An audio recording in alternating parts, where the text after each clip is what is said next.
problem with driving a city car these days is that you tend to get bullied by people with bigger cars. Like this idiot. Jeez. But you know what? I think I found a city car that won't get bullied, and it still allows you to park in places where other people can't. Oh my word. Godzilla is back. This is what the Smart 4.2 wants to be when it grows up. The so-called ForFun, a one-off special designed by Greek rally ace Stefan Attard. It's such an inventive piece of engineering, we just had to celebrate it. It's the unholy union of a Smart 4.2 and a Mercedes-Benz Unimog, the go-anywhere off-roader favoured by Chechen rebels and Siberian tour guides. Personally, I'm not completely sure how that particular mating went, but what an offspring. I'm just over 6 feet tall, and this is almost twice my height, so you're no longer going to be parking 90 degrees to the curb, more like 90 degrees to the county. And answer me one question: exactly how do you put a wheel clamp or a ticket on that? It's the only car in the world we can think of that's taller than it is long, so the very last thing you'd want to do is add a lot of weight high up. That'd be me then.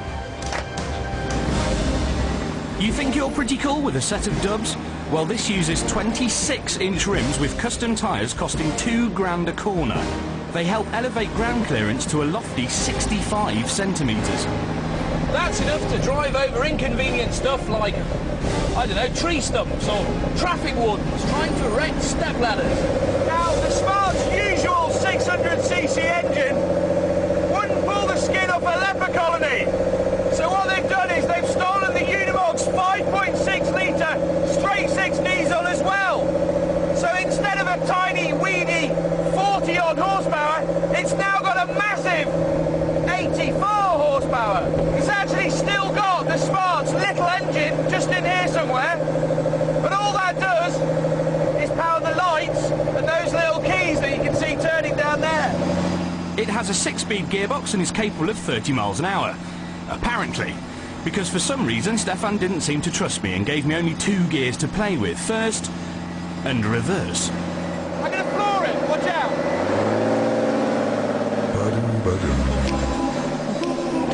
The weird thing about this is, this inside is just the normal Smart 4.2. Okay, so it's got a few more bits of metalwork, little interior roll cage, but smart steering wheel, smart dash.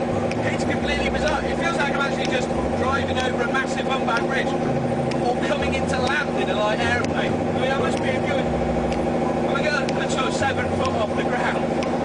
We wanted to find out if it was a serious 4x4 or just a show pony, so I headed for the off-road course.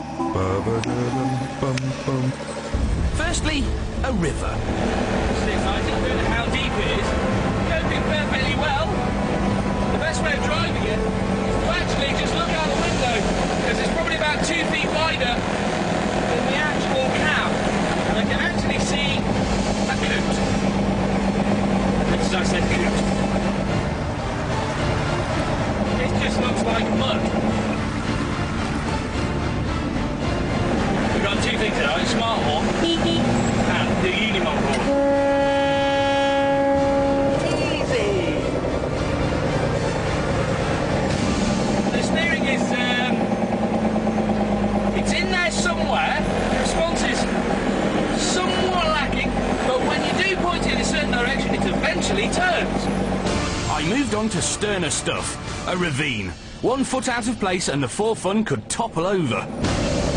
That's not good. This feels very tall. This feels very tall. Oh, I wouldn't want to do this. This is too much.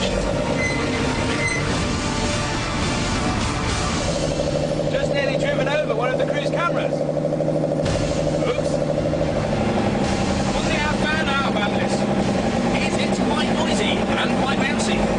Whoa, whoa, whoa,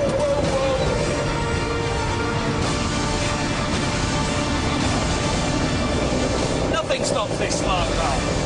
I tackled rivers, rocks and ravines, but the final test was the toughest, the steepest hill on the course. It's a flight of stairs. The risk was that with such a high centre of gravity, it would topple over backwards. Hold on, everybody!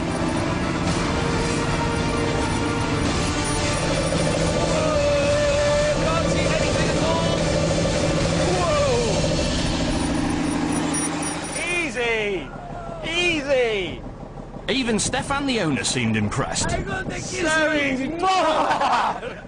So easy. That's what we call Greek love. That is the slowest thing we've ever filmed. What happened, Tom? Did you forget how to drive? No, listen, right, the only gear they could get was like the reduction gear for going up vertical walls. Excuses. And then you're like 3 metres in the air in a smart car with no vision and... Look, you try it, it's quite scary. Basically, you're a chicken.